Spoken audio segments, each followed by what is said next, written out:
tentang bagaimana 124B ini boleh muncul di dalam kanun kesiasaan melalui pindaan 2012. Kita kena faham latar ketika itu adalah 2011 baru berlaku Arab Spring. Iaitu berlaku banyaklah demonstrasi di jalanan, rusuhan-rusuhan yang berlaku di negara Timur Tengah, termasuklah peristiwa berdarah yang berlaku di Medan Tahrir. So atas latar belakang Arab Spring inilah kerajaan Malaysia bentangkan nak masukkan Seksyen 124B sehingga 124N yang secara umumnya berupa tindakan-tindakan yang memang nak guling kerajaan lah. Espionage, sabotaj dan sebagainya. Cuma kita kena faham dalam konteks undang-undang, pandangan saya apabila kita melihat perkataan di dalam 124B yang Cikgu Bat kata dengan jelas dan terang adalah dalam bahasa Inggerisnya detrimental to parliamentary democracy, yang memudaratkan demokrasi berparlimen, demokrasi parlimen. Dan sangat jelas, saya setuju 100% Cikgu Bat kata detrimental ataupun memudaratkan demokrasi parlimen langsung tidak sama dengan memudaratkan kerajaan sedia ada, dengan detrimental to the current government. Dan kita kena lihat dalam masa yang sama apakah takrifan kepada aktiviti yang memudaratkan demokrasi parlimen diberikan definisi di bawah Seksyen 130A Kanun Kesiasaan, yang mana 130A Kanun Kesiasaan menyatakan aktiviti yang memudaratkan demokrasi berparlimen mestilah dalam bentuk violent or unparliamentary action, dalam bentuk keganasan ataupun sesuatu tindakan yang tidak berperlembagaan. Jadi Cikgu Bat sebut dengan tepat, kalau aktiviti kita adalah atas dasar kebebasan bersuara, kita tak kisahlah media tempatan ke, media antarabangsa ke, media mana ke, Bloomberg ke, tetapi ia adalah atas dasar kebebasan bersuara, mendedahkan kebobrokan kerajaan semasa, mendedahkan isu rasuah, mendedahkan tentang Tan Sri Azam Baki yang berbagai tuduhan, itu masih di dalam ruang lingkup perlembagaan, ruang lingkup kebebasan bersuara dan tidak boleh dikatakan tidak berperlembagaan. Jadi kalau ia tidak boleh dikatakan tidak berperlembagaan, dia tidak termasuk takrifan Seksyen 130A, mana mungkin ia boleh menjadi satu aktiviti yang memudaratkan demokrasi parlimen.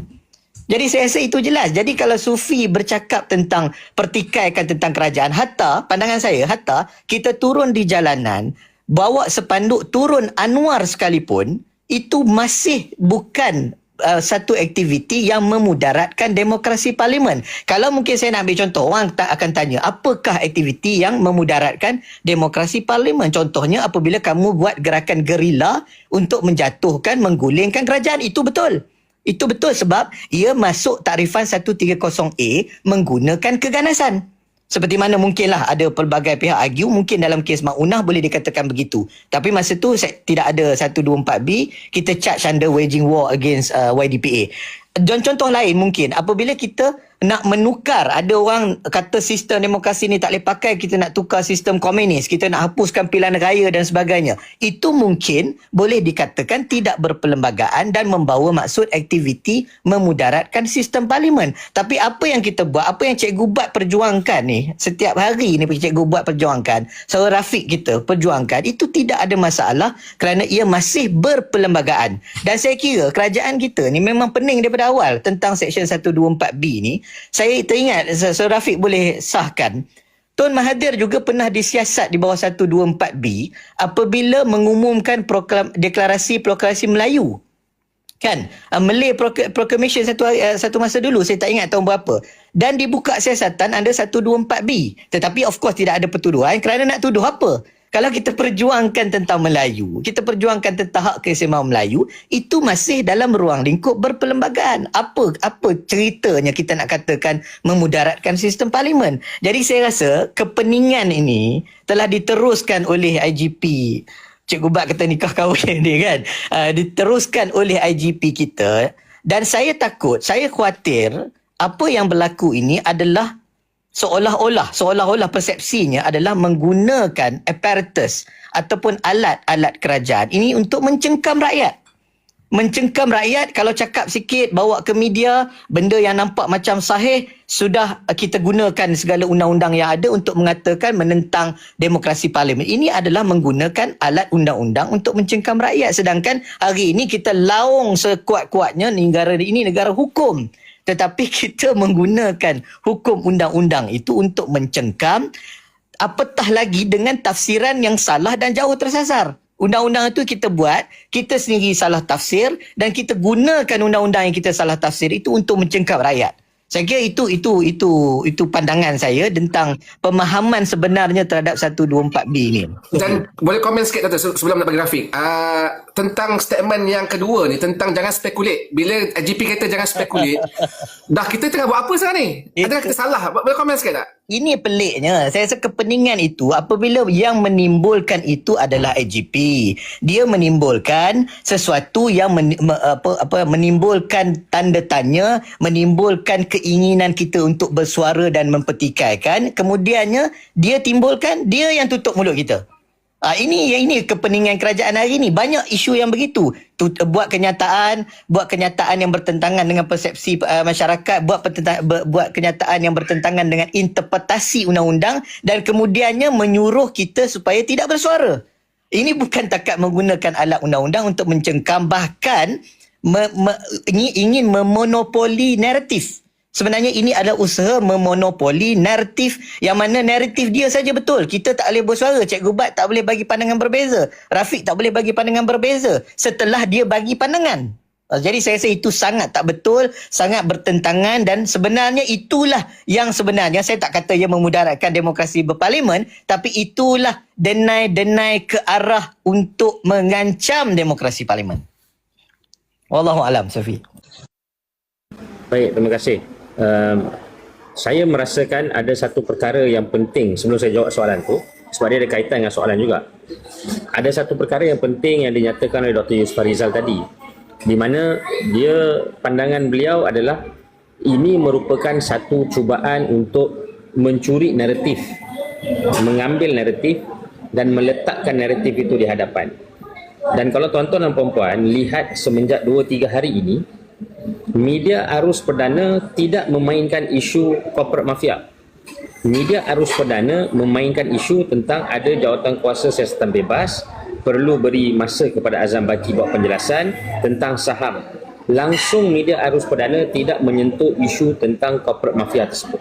Sedangkan kerisauan kita mula-mula daripada 20 muka surat penulisan Bloomberg dan juga 24 minit video Bloomberg tersebut lebih kepada isu corporate mafia. Sebab saya rasa isu saham tersebut akan diselesaikan. By hook or by crook akan ada penjelasan dan saya rasa penjelasan itu akan diterima. Tetapi isu corporate mafia langsung tidak disanggah. Dan walaupun yang ambil tindakan itu adalah Tan Sri Azam Baki, dari segi undang-undang dia ada hak untuk mempertahankan diri beliau, itu dia boleh teruskan. Tetapi media arus perdana langsung tidak memberi ruang kepada rakyat untuk membicarakan atau memutarkan idea-idea apakah tentang isu corporate mafia tersebut. Yang itu yang pertama.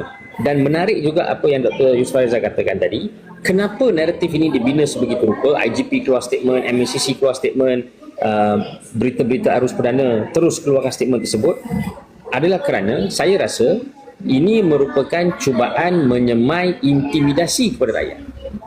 Jangan bercakap. Sebab kalau kita lihat kepada statement Ketua Polis Negara, The Inspector General Police, dalam muka surat kedua tak silap saya atau paragraf ke bawah tersebut, beliau terus menyatakan siapa-siapa yang disabitkan kesalahan bagi perbuatan memudaratkan demokrasi berparlimen akan atau boleh dipenjara sehingga 20 tahun. Terpampang dengan jelas. Maknanya pada rakyat biasa yang rasa macam saya tak faham apa yang sedang berlaku, baik saya senyap. Lebih ramai rakyat senyap, lebih ramai rakyat tidak ingin tahu, lebih ramai rakyat ditakutkan, lebih ramai rakyat dihilangkan suara dengan ugutan-ugutan sebegitu rupa, melahirkan satu perkara di Malaysia ini yang dikenali sebagai a police state. Police state maksudnya kita takut betul ni nak komen. Sedangkan kalau kita takut nak komen, pada waktu dan ketika itulah mereka yang berpangkat, mereka yang berada dalam kuasa, mereka yang berada dalam kerajaan akan berjaya melabuhkan dan juga melebarkan naratif mereka. So ini adalah isu tentang intimidasi. Balik kepada soalan Sufi tadi, saya merasakan bahawa apa yang rakyat Malaysia kena buat, jangan takut. Rakyat Malaysia tidak perlu takut. Kenapa rakyat Malaysia tidak perlu takut? Baliklah kepada isu seperti mana Tony Poh kata tadi. Tony Poh kata, look, deja vu ni. Malah saya juga menulis. Saya kata deja vu. Deja vu-nya adalah kerana 2015, 2016, 2017, pada waktu dan ketika Datuk Seri Najib Razak masih menjadi Perdana Menteri Malaysia yang ke-6, sama.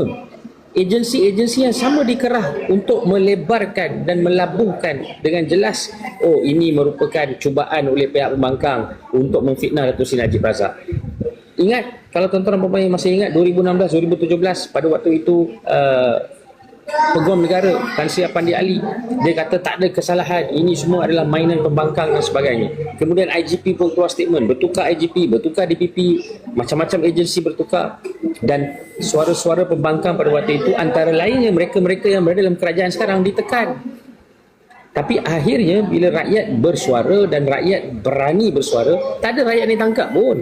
Yang ditangkap hanya Hairudin Abu Hassan dengan Matthias Cheng lah. Dikenakan di bawah Seksyen 124, dan akhirnya selepas 64 hari Mahkamah Tinggi Kuala Lumpur mendapati bahawa tindakan atau pertuduhan itu tidak berasas, tidak berperlembagaan dan telah pun dibebaskan, dan Hairudin Abu Hassan memenangi tindakan pemenjaraan salah dan juga penakwaan salah yang dibawa oleh beliau, di mana Mahkamah Tinggi, Mahkamah Rayuan bersetuju bahawa demokrasi berparlimen ini tidak boleh dikenakan bagi orang yang nak melakukan pertukaran kerajaan, kerana seperti mana saya nyatakan tadi, ianya dibenarkan. Bagaimana mungkin kalau perkara 43 membenarkan Perdana Menteri itu hilang keyakinan dan hilang posisi, tapi kita tak boleh jatuhkan kerajaan? So, bila ada undang-undang, dia tak boleh strike against each other. Dr. Yus dah senyum, dia tahu maksud saya tu. Okay, so poin ketiga yang saya nak zahirkan juga, Sufi dan rakan-rakan dengan jelas sebelum saya pass the baton lagi sekali, adalah bahawa rakyat kena buat satu keputusan secara besar-besaran sekarang. Dan keputusan secara besar-besaran itu adalah kita semua, tak kisah kita daripada parti mana, kita mempunyai pegangan politik apa, kita sokong siapa sebagai pemimpin, tapi kita kena letakkan dalam benak fikiran kita bahawa kita tidak sesekali akan takut bersuara untuk mempertahankan perlembagaan undang-undang bangsa, agama dan negara kita. Sebab kita sekarang ditekan ni. Kita sekarang ditekan sebegini rupa untuk kita jangan berfikir. Bila kita ditekan untuk kita jangan berfikir, maka bapa reformasi telah bertukar menjadi diktator. Bapa reformasi secara sahnya telah bertukar menjadi diktator, dan itulah yang sekarang ini sedang berlaku. Silakan Sufi. Dato' Yus, komen last, kita nak ending ni. Jangan lama, biar sikit-sikit kita buat, tapi kita buat selalu lah insyaAllah. Tentang apa yang nasihat seorang pengamal undang-undang kepada rakyat Malaysia bila melibatkan hak bersuara, melibatkan, sebab ini nak cerita dia, rakyat tengah banyak isu ni, Dr. Yus. Contohnya isu Azam Baki dengan Bloomberg tak selesai lagi ni, tak tahu apa cerita ni. Lepas tu isu kuil pun tengah hangat kan, beratus-ratus laporan, tak ada tangkapan juga, orang pun nampak pening kepala. Tiba-tiba IGP, bukanlah tak penting juga, isu IGP ni penting juga, tapi dia seolah-olah beri signal, kerajaan kita ni tak ambil tindakan ke, tak serius ke, atau apa sebenarnya yang nasihat pengamal undang-undang bila melibatkan unsur-unsur. Sebab saya nak baca statement IGP ni. Statement ni berat sebab dia highlightkan tentang apabila disabitkan hendaklah dihukum dengan pemenjaraan selama tempoh yang sebut Rafiq tadi, dilanjutkan sehingga 20 tahun. So it's very serious matter lah. So apa nasihat pengamal undang, mungkin wrap up sikit lah untuk kita bawa balik bekal, dan saya boleh potong video ni untuk kita sebarkan dalam Daily esok supaya orang rakyat semua faham hak you dalam negara demokrasi. Silakan Dr. Yus. Saya lanjutkan apa yang sahabat saya Sir Rafiq seru sebentar tadi, dan saya lanjutkan begini. Saya katakan kerajaan di dalam sistem demokrasi yang baik adalah kerajaan yang konsisten dalam mengaplikasikan undang-undang dengan satu standard yang sama kepada semua orang. Inilah yang sepatutnya disebut negara hukum dan artikel perkara 8 Perlembagaan Persekutuan mengatakan undang-undang itu perlu diaplikasikan sama rata kepada semua orang. Jadi kalau kita ada kerajaan di hadapan kita, yang saya sebut secara langsung kerajaan yang hypocritical, kerajaan yang hipokrit, apabila menyeru dan menggunakan ruang yang sama, cara yang sama untuk mengkritik kerajaan terdahulu ketika mereka berguling di jalanan, mereka menggunakan segala-gala kebebasan bersuara sehingga kan diinterpretasikan terlalu liberal sehingga ada keganasan kereta polis dipijak dan sebagainya. Dengan cara itu mereka melaksanakan hak demokrasi mereka, tetapi pada hari ini apabila mereka berada di puncak dan pundak kuasa, mereka cuba menyekat perkara yang mereka perjuangkan. Jadi kita ada di hadapan kita kerajaan yang begitu hypocritical, kerajaan yang tidak konsisten dalam amalan dan aplikasi undang-undang, kerajaan yang dulunya mengatakan kerajaan dahulu zalim, diktator kerana menggunakan aparatus kerajaan untuk menutup mulut, tetapi hari ini mereka menggunakan perkara yang sama, cara yang sama, bahkan lebih daripada itu, maka tidak dapat tidak. Rakyat perlu bangkit bersuara dan menolak kerajaan yang sebegini. Tidak kiralah labelnya semuluk mana, label madani ke, label boleh cakap ayat Quran ke dan sebagainya, tetapi apabila mereka tidak konsisten dalam menegakkan hukum dan undang-undang, kerajaan sebegini perlu ditolak. Dan satu lagi saya nak sebut, rakyat Malaysia ni adalah rakyat yang matang. Kalau kita bandingkan dengan Arab Spring, kita bandingkan negara even Indonesia dan negara-negara lain, mungkin ada masyarakat sivil yang kadang-kadang berlebihan dalam menyuarakan pandangan, tetapi di Malaysia kita lihat pandangan itu disuarakan dengan begitu berani tetapi tidak sampai tindakan-tindakan keganasan. Jadi apa yang berlaku di Malaysia ini, rakyat perlu terus bersuara dengan civil, bersuara dengan menggunakan saluran undang-undang, menggunakan kebebasan bersuara untuk mendedahkan kebobrokan. Dan kita lihat hari ini banyak isu-isu ditimbulkan oleh masyarakat sivil, bukan ahli politik. Banyak isu kuil sekalipun ditimbulkan oleh masyarakat sivil. Bagaimana Tamim Dahari membawa isu ini dengan begitu berani sehingga hari ini baru semua orang bercakap tentang itu. Dan banyak lagi isu-isu lain, isu penternakan babi sekalipun ditimbulkan oleh masyarakat sivil. Maksudnya masyarakat kita sudah matang. Dan jangan sesekali, amaran saya pada kerajaan, jangan sesekali menyekat kebebasan bersuara. Mungkin kamu boleh sekat ahli politik dengan menutup mic di parlimen. Mungkin kamu boleh sekat ahli politik dengan banyak tindakan yang kita boleh katakan mungkin political persecution dan sebagainya. Tapi jangan kamu sekat suara masyarakat sivil. Dan masyarakat sivil, rakyat kebanyakan perlu terus bersuara. Saya kira itu lanjutan pesanan saya kepada semua untuk kita ambil cakna, tahu hak kita dan tidak sekali-kali apabila kita mengkritik, kita akan dikatakan sebagai memudaratkan demokrasi parlimen. Jangan pernah anggap begitu. Wallahualam. Rafiq, last call, silakan. Saya hanya nak menyambung pesanan tersebut. Saya guna pakai hujahan Dr. Yusuf Farizal tadi. Saya bersetuju kerana akhirnya ini adalah negara kita. Tuan-tuan dan puan-puan, saya juga nak memesan, kita telah pun menetapkan tarikh 1 Mei 2026 ini. Kita dah buat persetujuan antara beberapa kumpulan untuk mengumpulkan rakyat secara massa untuk turun ke jalan raya. Kalau anda ada masalah dengan kos sara hidup, turun ke jalan raya. Kalau anda ada masalah nak keluarkan caruman akaun 3 EPF tapi kerajaan masih tak dengar masalah anda, turun ke jalan raya. Kalau anda anak muda yang menghadapi masalah reformasi yang ditentukan tidak diberi isu PTPT dan sebenarnya tak puas hati, turun ke jalan raya. Kalau anda salah satu kumpulan yang menyatakan bahawa tak puas hati bahawa sehingga sekarang Azam Baki tak ditangkap, Azam Baki tak dikenakan apa-apa tindakan, turun ke jalan raya. Kalau anda ada masalah dengan Perdana Menteri yang tak suka dengan dia, turun ke jalan raya.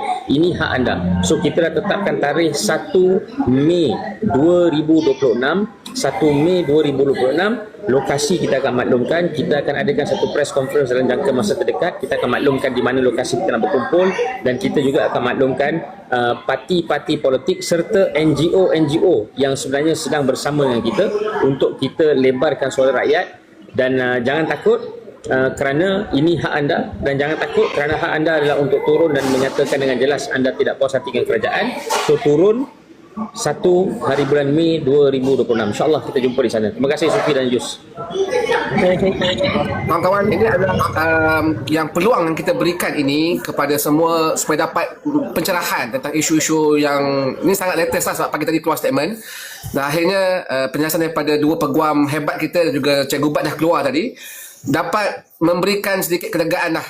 Sama ada nak ambil naratif ini alih isu ke, fast flag ke, atau apa saja ke. Isu pokoknya adalah kita tahu undang-undang, kita tahu hak kita, dan kita nak pastikan rakyat Malaysia terus memahami kerangka perlembagaan itu yang ada sedia ada melindungi hak kita sebagai rakyat. Dan paling penting sekali untuk bercakap bersuara mengikut perlembagaan 10 dan apa sahajalah yang diberikan kekuatan kepada kita. Dan yang penting, you guys tolong share, gunakan social media.